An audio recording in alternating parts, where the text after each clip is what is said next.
దేవరకద్ర నియోజకవర్గంలో ఇవాళ ఇంత చక్కటి కార్యక్రమాన్ని నిర్వహిస్తున్నటువంటి సోదరుడు తెలంగాణ రాజ్యాధికార పార్టీ మహబూబ్ నగర్ జిల్లా ప్రధాన కార్యదర్శిగా ఉన్నటువంటి సోదరుడు వర్మ ముదిరాజ్ గారికి ప్రత్యేకంగా ధన్యవాదాలు తెలియజేసుకుంటూ, వర్మ నన్ను ఒక మాట అడిగింది ఇప్పుడు, ఏమని అన్నా ఈ దేవరకద్ర టికెట్ నాకు ఏం చేస్తారో చూడన్నా అని చెప్పానన్నాడు. అయితే మీకు ఒక విషయం చెప్తా. ఒక ఏనుగు బురదల దిగబడ్డది. ఒక ఏనుగు ఏం చేసిందంటే బురదల దిగబడ్డది. మొత్తం బురదల దిగబడ్డది, వెళ్తలేదుగా, మొత్తం ఇట్లా నడుములోకి పోయింది బురదలకు. తెలుసు కదా బురద అంటే, ఆ బురదలకు దిగబడ్డది. బురదలకు దిగబడి వెళ్తలేదుగా. వెళ్ళకపోతే ఆ రాజు ఏం చేస్తామంటే గట్టు మీద కూర్చొని ఏడుస్తా ఉన్నాడు. అరే ఈ ఏనుగు నన్ను ఎన్నో యుద్ధాలలో గెలిపించింది, నన్ను ఈ ఏనుగు చేయంగా నేను ఎన్నో యుద్ధాలు గెలిచి పాప ఏనుగు బురదల దిగబడే అని చెప్పి ఆ రాజు తిండి తినకుండా కూర్చున్నాడు. కూర్చున్న తర్వాత ఆ రాజు ఏం చేస్తుందంటే, పాపం ఏనుగు ఇంతమంది ఏనుగు బురదల దిగబడే ఏం చేయాలని చెప్పి రాజు ఆడ గట్ట మీద కూర్చుంటాడు. పెద్ద పెద్దోళ్ళని పిలిపిస్తాడు, ఏమేమో బండ్లు కడతాడు, దాన్ని లాగేటందుకు. అయినా వెళ్ళదా ఏనుగు, అననే ఉంటుంది. అననే ఉంటే పాపం ఆ రాజు ఇక పరేషాన్ అవుతూ ఉంటాడు. ఎట్లా చేయాలి, ఏం చేయాలంటే ఆడంగో ముసలాయన పోతా ఉన్నాడు.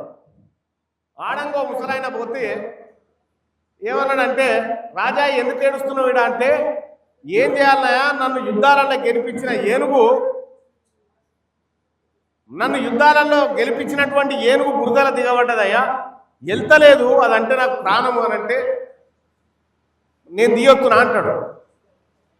ఏమో నువ్వు ఎట్లా తీస్తావా, నువ్వు ఆళ్ళ వెంకటేశ్వర రెడ్డి అసొంటి వాళ్ళు, జిఎంఆర్ అసొంటి వాళ్ళే దియ్యక ఆడ ఉన్నారు కదా, నువ్వెట్లా తీస్తావా వర్మ అని అడిగారు.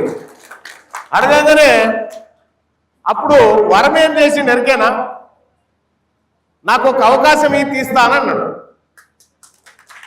అయితే ఆ ఏనుగు దగ్గరికి పోయిండు వర్మ. పోయి రాజుకు చెప్పిండు, రాజా ఈ ఏనుగు యుద్ధానికి పోయేటప్పుడు దీనికి ఏమేమి కడతారు, ఎట్లా ముస్తాబు చేస్తారు అని అన్నాడు. అంటే దానికి అవి కడతాం, మీదకి వెళ్ళి జబల మీదకి వెళ్ళి కడతాం, దానికి పరదలు వేస్తాం, దానికి మంచిగా భుజకీర్తులు పెడతాం అని అంటే అవన్నీ తెప్పు అని చెప్పిండు. అవన్నీ తెప్పించి దానికి కట్టిండు. దానికి కట్టంగానే ఏనుగుకి ఏమర్థమైందంటే, ఏమో నేను ఇప్పుడు యుద్ధం చేయాలనేమో అని అదంతా అదే బయటికి వెళ్ళింది. ఇప్పుడు దేవరకద్ర నియోజకవర్గంలో కూడా ఇగో ఈ ఏనుగు అట్లే వెళ్తుంది. ఇప్పుడు అర్థమవుతుందా? వర్మ ముదిరాజ్ ఏం చేయాలనో చూపిస్తే ఏం చేసేదే ఉంది, ఏం లేదు, చేయాల్సిన పనే లేదు, అలా పని అయిపోయింది. ఫస్ట్ దేవరకద్ర నియోజకవర్గంలో ఎన్ని ఓట్లున్నాయా, రేడియోలో ఓట్లు ఎన్నిడా ఎన్నున్నాయి చెప్పురా చూద్దాం. రేడియోలో ఓట్లు ఎన్నున్నాయి చెప్పురా? 11,000 మొత్తం ఈ నియోజకవర్గం అంతా జాలిస్తే 11,000 ఓట్లు రేడియోలో. 11,000 ఓట్లు రేడియోలో ఉంటే ఈడ మన ముదిరాజు వాళ్ళే 52,000 ఓట్లు ఉన్నాయి. 52,000 ఓట్లు ఒక్క ముదిరాజు వాళ్ళే. ఇక సగరోలే 20,000 ఉన్నాయి. ఇక మేమైతే క్లియర్గా ఉన్నామా, మేమైతే క్లియర్గా ఉన్నాము. మీ ఓట్లు మాకొద్దు, మీ రెడ్డిల ఓట్లు మాకొద్దు. మాకు పొరపాటున కూడా ఇటు వేసే వేయద్దు, పొరపాటున కూడా ఇటు రావద్దు మీ ఓటు. మీ మాకొద్దు, మాయి మీకొద్దు. అయిపోయా. మొన్న ఎలక్షన్ జరిగింది. మొన్న ఎలక్షన్ జరిగితే మన చాలామంది నలుగురు అభ్యర్థులు నిలబడరా. ఒక ఆయన మధుసూదన్ రెడ్డి, ఇంకొక ఆయన ఆళ్ళ వెంకటేశ్వర రెడ్డి, ఇంకొక ఆయన ప్రశాంత్ రెడ్డి, ఇంకొక ఆయన సంతోష్ రెడ్డి. ఇలాగా నిలబడ్డారు. ఈ రెడ్డి వాళ్ళ ఓట్లు ఈ నలుగురు రెడ్లకు పంచితే ఒక్కరికి 3000 ఓట్లు కూడా రావు. ఒక్కరికి 3000 ఓట్లు రావు. ఇక పాపం ఆ పార్టీలలో ఉన్నటువంటి బీఆర్ఎస్ పార్టీలో, బీజేపీలో, కాంగ్రెస్లో తిరుగుతున్న మన బీసీ బిడ్డలకు చెప్తా ఉన్నా నేను. బాలన్న అని ఉంటాడు, మెదర్ బాలన్న. భారతీయ జనతా పార్టీ అని తిరుగుతాడు. నువ్వు భారతీయ జనతా పార్టీ జెండా పట్టుకునేది పనికి వస్తావు కానీ బీఫామ్ కు పనికిరావే బాలన్న. ఇదే కాంగ్రెస్ పార్టీలో కూడా ఉమ్మిగారు వెంకటేష్ అని తిరుగుతూ ఉంటాడు. నీకు బీఫామ్లు వచ్చే పార్టీ కాదన్నది. తెలంగాణ రాజ్యాధికార పార్టీ మాత్రమే బీసీలకు బీఫామ్ ఇస్తుంది. ఇలా తెలంగాణ రాజ్యాధికార పార్టీ ఇప్పటికే మేము చెప్పినాం, తెలంగాణ రాష్ట్రంలో పిడికేడు మంది లేని రెడ్డోళ్ళు, వెలమోళ్ళు, కమ్మోళ్ళు కలిసి 59 నియోజకవర్గాల మీద కూర్చురు వాళ్ళ తాత జాగీర్ అయినట్టుగా. ఈ దేవరకద్ర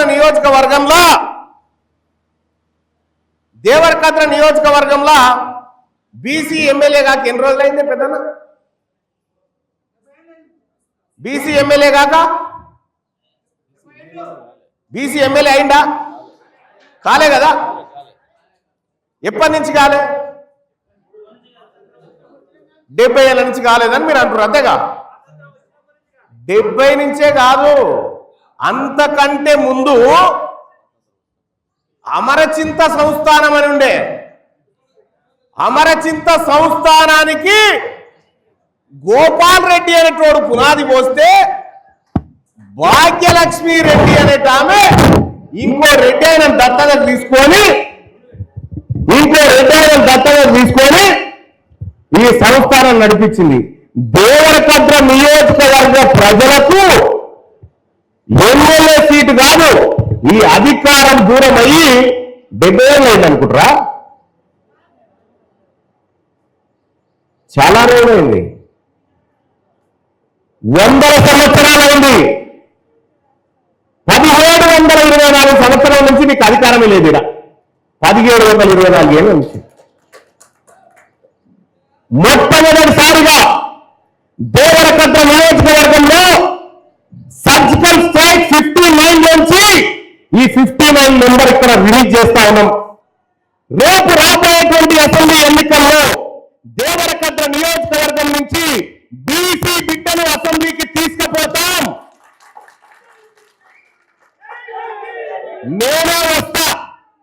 నేనే వస్తా ప్రచారానికి. మొన్న నేను ప్రచారానికి రాకపోతే ఈ జిఎంఆర్ గుడ్లలో పెడుతుండే, మీ అందరికి ఎరికే. ఒడిచిపోయాడే. నేను అనుకో అట్లా తొవ్వంట పోతా ఉంటే, అన్నా దండం పెడతా, రాయన్నా జర నువ్వైతేనే నేను అప్పటిదాకా గెలుస్తాను కూడా తెలియదు ఆయనకు. నేనే ఆ రాత్రి 3-4 మీటింగులు చెప్తే పాపం జనం 1300 ఓట్లతో గెలిపించింది. ఇక ఇది లాస్ట్ నీకు జిఎంఆర్, ఇదే లాస్ట్గా నీకు నీ కాందానికి మీ రెడ్లంతా కలిసి కట్టగట్టుకొని వచ్చినా కూడా మీకు 10,000 ఓట్లు దాటని. ఈడ కట్టగట్టుకొని వచ్చినా కూడా ఈడ దేవరకద్ర నియోజకవర్గంలో గెలవబోతుంది ముదిరాజు బిడ్డనే గెలుస్తారు. ఇక్కడ మాకేం డౌట్ లేదు. మా వర్మ అడుక్కుంటున్నాడు, అన్నా నాకు ఇది అడుక్కునే పార్టీ కాదు, గుంజుకునే పార్టీ. ఇది మనది గుంజుకునే పార్టీ. రేపొద్దున ఈ నియోజకవర్గంలో మండలాధ్యక్షుడయా, కాంగ్రెస్ పార్టీ మండలాధ్యక్షులు ఎవరెవరు ఉన్నారు చూడరా, చూసుకోరు ఎవరెవరు ఉన్నారు కదా. అది రెడ్డి వాళ్ళ పార్టీ కాబట్టి రెడ్డిలు ఉంటారు. ఇవ్వని పని వాడు. ఈ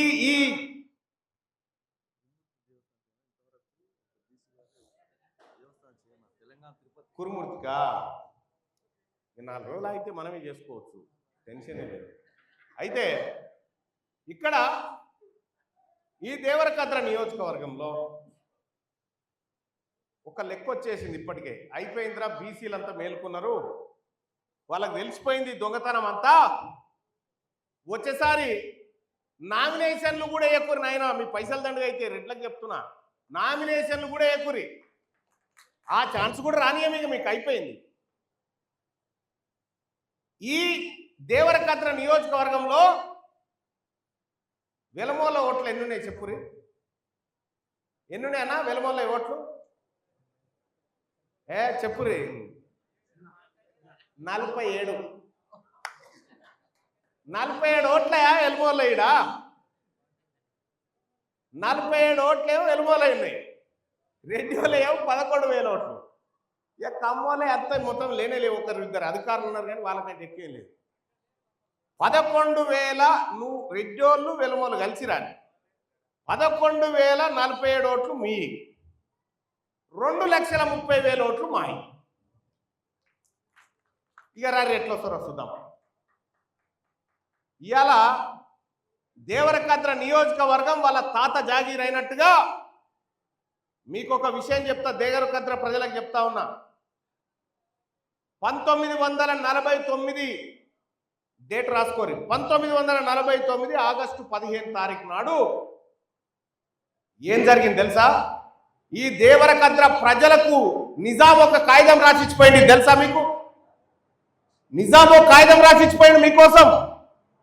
ఈ అమరచింత సంస్థానం ఉంది కదా, అమరచింత సంస్థానం ముగింపు అయిపోయిన తర్వాత ఈ అమరచింత సంస్థానం వెళ్తున్నటువంటి భాగ్యలక్ష్మి రెడ్డి గారు ఉన్నారు కదా, ఆ కుటుంబానికి ఈ సంస్థానాన్ని ఇడిచిపెట్టినందుకు కోట్ల రూపాయలు నిజాం ఇచ్చేసిండు. ఇక మీరు ఖాళీ చేయరు సంస్థానం అని ఇచ్చి ఫర్మానా జారీ చేసి నిజాం ఏమని, ఈ అమరచింత సంస్థానంలో ఉన్నటువంటి భూమి అంతా, ఈ భూమి అంతా ఎవరు దున్నుకుంటున్నారో వాళ్ళకే పట్టాలని చెప్పి చేసేసిపోయాడు. కానీ ఆ కాగితాన్ని దాచిపెట్టి ఇన్ని రోజులు వీళ్ళు ఈ రెడ్లు ఏం చేసిరంటే ఆ కాగితాన్ని దాచిపెట్టిరు. ఆ కాగితం డాక్యుమెంట్ నెంబర్ 1949 ఆగస్టు 15 ఫర్మానా నిజాం జారీ చేసిన రాజ్ ప్రముఖగా ఉంది. తెలుసా ఇది మీకు? ఈ దేవరకద్ర నియోజకవర్గంలో బీసీ ఎమ్మెల్యే అయితే, ఈ దేవరకద్ర నియోజకవర్గమే కాదు ఈ రాష్ట్రంలో బీసీ ప్రభుత్వం వస్తే ఇక్కడ ఉన్నటువంటి దేవరకద్రలో ఉన్నటువంటి మనకు రెడ్ల దగ్గర దాచిపెట్టబడ్డ భూమి ఎంత వస్తుందో దొరక 16,000 ఎకరాల భూమి. 16,000 కరెక్ట్ చెప్తాను, 16,416 ఎకరాల భూమి ఈ బీసీ బిడ్డలకు, ఎస్సీ బిడ్డలకు, ఎస్టీ బిడ్డలకు వస్తుంది పుణ్యానికి, ఒక్కడే దెబ్బకు. మరి రెడ్డి ముఖ్యమంత్రిని గెలిపించుకుంటే ఉన్నది పోతుంది, రెడ్డి ఎమ్మెల్యేని గెలిపిస్తేనే ఉన్న భూములు పోతాయి. బీసీ ఎమ్మెల్యే గెలిస్తే 16,000 ఎకరాల భూమి ఫస్ట్ రోజే పేదోళ్ళకి దక్కుతుంది. మరి ఏది కావాలో చూసుకోలేదు. మీకు తెలుసో తెలియదో, రెడ్డి వాళ్ళ తానే చాలా భూములు ఉన్నాయి కదా, ఎకరాల కొద్దీ. ఎక్కడిది అనుకుంటారు అది? మీకు తెలియదు. నిజాం మీ పేరు మీద రాసిచ్చిపోయినప్పుడు ఆ కాగితం దాచిపెట్టి ఇప్పుడు వాళ్ళు వాడుకుంటా ఉన్నారు అన్నట్టు. ఆ కాగితం తీసుకొచ్చిన ఇయ్యాల నేను, ఆ కాగితాన్ని పట్టుకొచ్చి ఈ దేవరకద్ర నియోజకవర్గ ప్రజలకు 16,000 ఎకరాల భూమి వస్తుందన్న అని చెప్పి చెప్పిపోతా ఉన్నా. మరి ఆ భూమి రావాలంటే ఏం చేయాలంటే ఫస్ట్ రెడ్డి వాళ్ళు ఓటుకి ఇంటికి రాగానే అయ్యా నీకు దండం నాయన వెళ్ళిపో, మేము మాయమేం వేసుకుంటామని చెప్పాలా. ఇక మనం బీసీలం ఉన్నాం, మన ఓట్లు మనం రేపు పొద్దుగా వేసుకోబోతా ఉన్నాం. ఇలా ఎక్కడ చూసినా, ఏ ఊళ్ళో చూసినా ఒకటే లొల్లి, బీసీల రమై మేము ఒకటి, మేమంతా ఒకటి, మీ ఓట్లే వద్దు అని చెప్తా ఉన్నారు. మీరు గమ్మత్ అనుకుంటారు కానీ మొన్న రాష్ట్రంలో రెడ్లు నామినేషన్ వేస్తేందుకు కూడా భయపడరు. సర్పంచ్ నామినేషన్ వేస్తేందుకు కూడా, నామినేషన్ వేస్తేందుకే ఈ బీసీలంతా ఒకటే రా ఓడగొడతారా అని సర్పంచుల దాకా వచ్చినాం. నువ్వు ఎంపీటీసీలు పెడితే నీ పని చేద్దాం కానీ తాత నువ్వు పెడతలేవు, భయపడ్డావు. అది అయిపోతే 2028 నాటికి ఈ దేవరకద్రలో బీసీ ఎమ్మెల్యే మొట్టమొదటిసారి బీసీ ఎమ్మెల్యే గడ్డ పుట్టినప్పటి నుంచి మొట్టమొదటిసారి బీసీ ఎమ్మెల్యే అవుతాడు. అలాగే ఈ తెలంగాణ రాష్ట్రంలో బీసీ ముఖ్యమంత్రి, మొట్టమొదటి బీసీ ప్రభుత్వం కూడా ఏర్పడుతుంది అనేటువంటి విషయాన్ని తెలియజేస్తా ఉన్నాను. నేను చెప్తా ఉన్నా, ఇక్కడ ఉన్నటువంటి బీసీ బిడ్డలారా, వాళ్ళకి ఇప్పటికే అగరది వచ్చింది. ఎట్లా రాని అమ్మాయి లేనితోటి లేపుకొచ్చారు కదరా, ఏం చేద్దాం, మళ్ళీ ఏమైనా మత్పరిద్దామా, బీసీలలో వాన్నో నీనో నీకు ఇప్పుడు ఏం చేస్తారు అంటేనా, రేపు ఈ జిఎంఆర్ ఆయన్నో అందరు కలిసి ఏం చేస్తారంటే, మళ్ళా నీ వాళ్ళు వచ్చిపోయినగా, మళ్ళా వచ్చిపోయిన మనల దాంట్లోకి బుడబుడ పొరగాలను నలుగురు చూసి మళ్ళా నా ఖబర్దార్ అని ప్రెస్ మీట్ పెట్టిస్తారు. వీళ్ళే చూడరు, రేపుగా పెట్టిస్తారు, మీరు చూడరు రాదు. మనోళ్ళని ఏమనొద్దు, అట్లా పొరపాటున కూడా అనవద్దు. ప్రెస్ మీట్లు పెట్టిస్తా ఉంటే మనోడు మాట్లాడడం స్టార్ట్ చేసుకుంటాడు కదా, మనోడి దగ్గర బాణం ఉందంటే ఆ బాణం ఆందికి కొట్టియచ్చు కదా మనం ఒక్కొక్క రోజు. కాబట్టి దమ్ముంటే నేను చెప్తా ఉన్నా జిఎంఆర్, నేను చెప్తా ఉన్నా ఆళ్ళ వెంకటేశ్వర రెడ్డి, నేను చెప్తా ఉన్నా ప్రశాంత్ రెడ్డి, నేను చెప్తా ఉన్నా సంతోష్ రెడ్డి, మీ ఓట్లు రెడ్లు వెలమల ఓట్లు మా పార్టీకి వద్దు. మా పార్టీ ప్యూర్గా బీసీల కోసం, మా సోదర కులాలైన ఎస్సీల కోసం, ఎస్టీల కోసం, మైనారిటీల కోసం పుట్టింది ఈ పార్టీ. మాకొద్దయా, మీకు కూడా మాకు బీసీల ఓట్లు వద్దని చెప్పురు, మీకు దమ్ముంటే చూద్దాం. మాకు బీసీల ఓట్లు వద్దని చెప్పురు, చూద్దాం. చెప్తారే వట్టిగానే ఇవాళ రాత్రి నిద్రనే ఉండదు. ఇవాళ రాత్రే పనుకోరు కదా. ఇవాళ రాత్రి ఆయన నలుగురు ఫోన్ చేసి ఎట్లా చేద్దామని అమ్మ లేదో పంచాయతీ మోపోయిందిడా. బీసీలలో జంగులేసింది ఏమైంది తెలంగాణ రాష్ట్రంలో. ఈ పక్కనున్న మహబూబ్ నగర్ ఎమ్మెల్యే ఆయన నిద్ర కూడా పోతలేడు చాలా రోజులు. ఆడ మా జైపాలని పోనిస్తలేడు, నిద్ర కూడా పోతలేడు. ఈ బీసీలో లేదురా నాయన, ఎక్కడ చూసినా బీసీలు అంతా ఒకటైరు. బీసీ ఉద్యోగస్తులు ఒకటైపోయారు, బీసీ రైతులు ఒకటైపోయారు, బీసీ యువకులు ఒకటైపోయారు, బీసీ జర్నలిస్టులు ఒకటైపోయారు. ఇంతమంది ఒకటైపోయారా ఏంద్రా అని అంటే, బిడ్డ మీరు తరతరాలుగా చేసినటువంటి దోపిడీకి ఇవాళ విముక్తిని కోరుకుంటా ఉన్నాం. ఇంకా ఒక ఆయన చెప్తాడు, మహబూబ్ నగర్ ఆయన మహబూబ్ నగర్కు చిట్టశివ రోసి ఎమ్మెల్యే కూడా ఆయనే. ఇక మళ్ళీ కూడా అయ్యేది లేదు, ఆయన మళ్ళా ఇక్కడ కౌన్సిలర్ కూడా గెలిచేది లేదు. ఆయన ఏమంటాడు, బీసీలకు మున్సిపల్ మేయర్ ఇచ్చినాం, మేము ఇది ఇచ్చినాం, మేము అది ఇచ్చినాం. మరి నువ్వేంది ఇచ్చేది లోటా పీస్? అది నీ ఇంట్లోకేం దేవుకొచ్చి ఇచ్చిందా? నీ ఇంట్లోకేం తీసుకొచ్చి ఇచ్చిందా? మాకు ఇచ్చింది పక్కకు పెట్టి నీకు ఎమ్మెల్యే ఇచ్చినాం, నీ సంగతి ఏందో చెప్పు. వీళ్ళేదో మనని జాతున్నట్టు ఫీల్ అవుతారు. వీళ్ళు మనని జాతున్నట్టుగా, మన పోరగాళ్లకు పలక బల్పం లేకపోతే వీళ్ళే ఇంట్లోకెళ్ళి పైసలు తెచ్చి కొనిచ్చినట్టుగా. ఇది వీళ్ళ కథ. వీళ్ళు గెలిచేది లేదు, మనలేదు. 14 నియోజకవర్గాలు ఉన్నాయిడా ఉమ్మడి మహబూబ్ నగర్ జిల్లాలో. 14 నియోజకవర్గాలు. 14 నియోజకవర్గాల్లో ఎంతమంది ఉన్నారు సార్ లెక్క? 9 మంది రెడ్లు ఎమ్మెల్యేలు. మళ్ళీ పెద్ద తెలివి కల రెడ్లేం కాదాయో. ఎవరి పొట గీరితే మళ్ళీ ఒక సబ్జెక్ట్ ఉండదు, మన ఉండదు. ఇక ఒక ఆయన వెలమ జూపల్లి కృష్ణారావు, మరి ఏమనుకున్నా కానీ బౌత్ డేంజర్ గాడు. ఈ 59 అయిపోయినాక 58 దాన్నే కొడదామని చూస్తున్నాను. అయితే పట్టుమని ఈ మహబూబ్ నగర్ జిల్లాలో వాళ్ళ కాందాన్ వీళ్ళ కాందాను ఈ ఫంక్షన్ హాల్ లేచి కరెక్ట్గా 5 యాటలు కోసి 2 క్వింటాలు వండితే సరిపోతుంది వీళ్ళ కాందానికి. అత్త ఇక్కడ వీళ్ళు 10 మంది ఎమ్మెల్యేలు, ఇక్కడ 10 మంది ఎమ్మెల్యేలు. ఇదే మహబూబ్ నగర్ జిల్లాలో లక్షలాది మంది ఉన్న బిడ్డలకు మొన్న శ్రీహరి గారికి నేను లొల్లి పెడితేనే కదా మంత్రి పదవి వచ్చింది. బీసీలకు మంచి ఏమంటాడు ఆయన రేవంత్ రెడ్డి గారు, మీరు ఈ పార్లమెంట్ ఎన్నికల్లో మీరు కాంగ్రెస్ అభ్యర్థిని గెలిపించండి, ముదిరాజు బిడ్డలారా మీకు మంత్రి పదవి ఇస్తా. ఈయన అయ్యా రేవంత్ రెడ్డి గారు, కొడంగల్లోనే నీకు దిక్కులేకపాయ 18లా దిక్కులేక ఆ బొచ్చ పట్టుకొని మల్కాజ్గిరికి వస్తే ఆడో మెతికేస్తే తినుకుంటా బతికితే వాడినే. ఈయననట మనకు బిచ్చమేస్తారట. మీ కాందానెంత, మీ లెక్కెంత, పిడికేడు మంది లేని మీరు మాకు పెడతారు. బీసీలంతా, తెలంగాణ రాష్ట్రంలో ఉన్న బీసీలంతా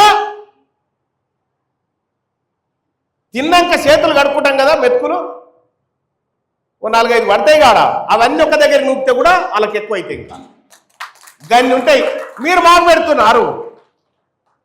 చెప్తా, ప్రతి గ్రామానికి వచ్చి లెక్కలు చెప్తా, ప్రతి గ్రామంలో మీరు చేస్తున్న దుర్మార్గం చెప్తా.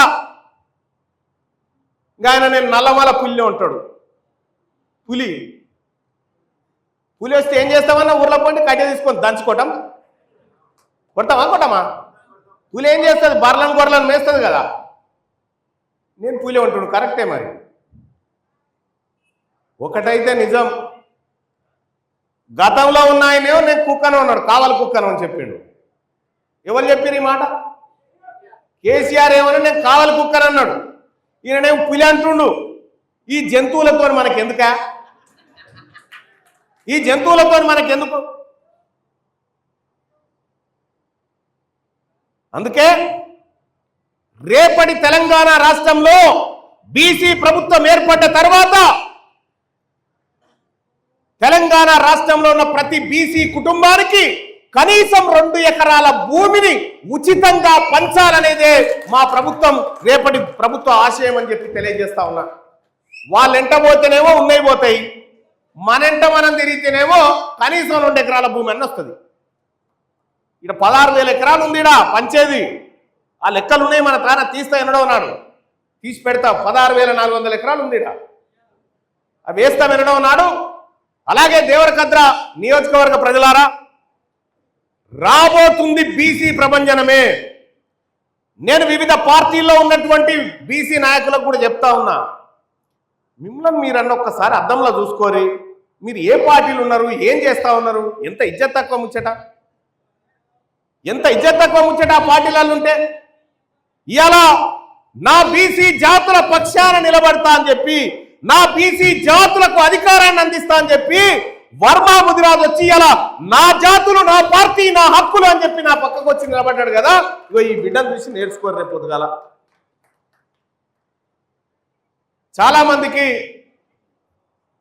ఏం చేయబోతా ఉన్నాడు, మల్లన్న ఏం చేయబోతా ఉన్నాడు, మల్లన్న ఏం చేయబోతా ఉన్నాడో ఈ రాష్ట్ర ముఖ్యమంత్రికి తెలుసు, ప్రతిపక్ష నాయకునికి తెలుసు. వాళ్ళు డిసైడ్ అయిపోయారు, ఇది ఆకర్ర పైగా మళ్ళీ మనకు దక్కదరా అధికారం అని చెప్పి వాళ్ళు డిసైడ్ అయిపోయారు. కాబట్టి బీసీ యువకులారా, బీసీ సోదరులారా, బీసీ జర్నలిస్టులారా, మీ అందరికి ఒకటే రిక్వెస్ట్, మనోళ్ళంతా ఒకటే, ఎక్కడికక్కడ ఒకటే బీసీలంతా. కాబట్టి ఇక్కడ ఈ నియోజకవర్గంలో కూడా ఇంకా ఎవరైనా మనోళ్ళు మిగిలిపోతే వాళ్ళని కూడా చైతన్యవంతం చేయండి, వాళ్ళని కూడా పలకరించండి, వాళ్ళకు కూడా బీసీ వాదాన్ని మీరు తెలియజేయండి అని చెప్పి తెలియజేస్తా ఉన్నా. ఇక మొత్తం తెలంగాణ రాష్ట్రంలో దేవరకద్ర నియోజకవర్గంలో రేపటి ఎన్నికల తర్వాత జరిగే ప్రభంజనం ఈ మహబూబ్ నగర్లో ఉన్నటువంటి రెడ్లకు చెంపపెట్టు లాంటిగా ఉంటది అని చెప్పి తెలియజేస్తా ఉన్నా. ఆడ ఇదే పాలమూరు కాడ జైపాల్ రెడ్డి లిఫ్ట్ ఇరిగేషన్ అని చెప్పి పేరు పెట్టిండు ఆయన. ఎవరు? సూదిన్ జైపాల్ రెడ్డి అని కేసీఆర్, ఆయనకు రేవంత్ రెడ్డి గారికి మామైతాడో ఏమైతాడో మనకు తెలియదు, ఆయన పేరు పెట్టిండా. జైపాల్ రెడ్డి గారి రాజకీయ జీవితాన్ని నేను ఆయన బయోగ్రఫీ చదివిన, ఏది లేదు ఏక్యమా. పండుగల సాయన్న పేరు కదా పెట్టాల్సింది, ఎర్ర సత్యమన్న పేరు కదా పెట్టాల్సింది. ఇక్కడ పెట్టాల్సిన పేర్లు అవి, మనోళ్ళ పేర్లు పెట్టకుండా ఇలా వాళ్ళు నిజంగా ఎర్ర సత్యమన్న అనేటోడు ఉంటే ఈ ఒక్కడన్నా ఉండునా? ఒక్కడన్నా. అందుకే ఎర్ర సత్యమన్న వారసులుగా పోదాం, పండుగల సాయన్న వారసులుగా పోతా ఉన్నాం. ఈ ఉమ్మడి మహబూబ్ నగర్ జిల్లాలో రేవంత్ రెడ్డి గారు అనుకుంటే నేను 34 దాకా నేను కొడంగల్లో గెలవనియా, ముందుగాల కొడంగల్ కానే నిన్ను ఏలనియా. కొడంగల్కి వెళ్ళి కొనేలని అని నువ్వు ఇంకా ఆందాక 34 దాకా పోతా ఉన్నావు. రాబోయేటువంటి రోజుల్లో తెలంగాణ రాష్ట్రంలో 2028 నాటికి తెలంగాణ రాజ్యాధికార పార్టీ అధికారంలోకి రావడం ఖాయం. సెప్టెంబర్ 17న జరగబోతున్నటువంటి పాదయాత్రతో పల్లె పల్లెను కదిలిస్తాం, ప్రతి పల్లెలో జరిగిన లెక్కలు చెప్తామని చెప్పి మీ అందరికీ తెలియజేసుకుంటూ, సోదరుడు వర్మ ముదిరాజ్, ఈ దేవరకద్ర ప్రజలారా మీకు అప్పచెప్పిపోతా ఉన్నా, ఏ కష్టం వచ్చినా వర్మ మీ పక్కనుంటే తీన్మార్ మల్లన్న ఉన్నట్టు లెక్క మీరు గుర్తుపెట్టుకోరని చెప్పి తెలియజేస్తా ఉన్నా. అలాగే మీకు కూతవేటు తీరంలోనే మహబూబ్ నగర్ జిల్లా అధ్యక్షుడు మా జైపాలన్న అందుబాటులో ఉంటాడు. ఇక ఆయన దాటితే నేనే డైరెక్ట్, ఏ ఇబ్బంది లేదు. మరి నాకైతే ఏమీ లేదు. వాళ్ళు చాలా మంది ఏంది మల్లన్న అంటే నాకు కళ్ళము కూడా కనిపిస్తుందా రేపు ఏం జరగబోతుందో. తీన్మార్ మల్లన్న చెప్పింది ఏం ఫెయిల్ కాలే ఇప్పటిదాకా. నేను చెప్పిన కేసీఆర్ను నేను మళ్ళీ వస్తా అంటే నువ్వు రావురా నాయన, నిన్ను గొర్ర గుంజుకొచ్చి బయట వేస్తారు చూడు అని చెప్పిన. పోయిండు. నేను కొట్లాడేటప్పుడు ఆడున్నారా ఈ రేవంత్ రెడ్డి వీళ్ళంతా ఆడున్నారా కేసీఆర్తో? నేను కొట్లాడేటప్పుడు ఎక్కడోడు అక్కడ అన్నాడు. ఒక్కన్నాయి నేను కదా వచ్చింది, దండాలకు పేపర్లు కట్టి చీల్చి చెండాడింది తీన్మార్ మల్లన్న కదా ఒక్కన్నాయికి వచ్చింది. ఇక ఒక ఆయన అంటాడు, ఒక రెడ్డి ఆయన, తీన్మార్ మల్లన్న నువ్వు కాంగ్రెస్ పార్టీ బీఫామ్ మీద గెలిచినావు, అప్పట్లో నువ్వు ఎమ్మెల్సీ పదవికి రాజీనామా చేయాలి, నేను తయారే ఉన్నా. కానీ ఈ దేవరకద్ర నుంచి మొదలు పెడితే తెలంగాణ రాష్ట్రంలో 42 మంది రెడ్లను నేను గెలిపించిన ప్రచారం చేసి. మీరు రాజీనామా చేయండి, ఫస్ట్ మీరు రాజీనామా చేయండి, మొదట మీరు చేసుకురారి, తర్వాత కథ నేను చూపిస్తా. మీ బీఫాములు ఇవే లాస్ట్.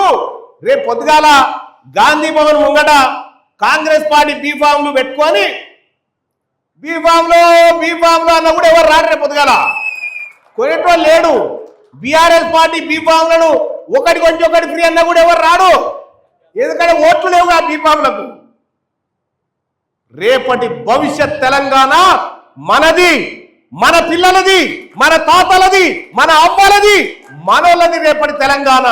ఆ తెలంగాణలో బీసీలు మొట్టమొదటిసారిగా రాజ్యాధికారాన్ని అందుకోబోతా ఉన్నారు ఈ తెలంగాణ రాష్ట్రంలో. మరి మీరంతా సిద్ధంగా ఉన్నట్టేనా? సిద్ధంగా ఉంటే 2 చేతులు పైకి రాబట్టి జై బీసీ, జై బీసీ, జై బీసీ, జై బీసీ. Thank you.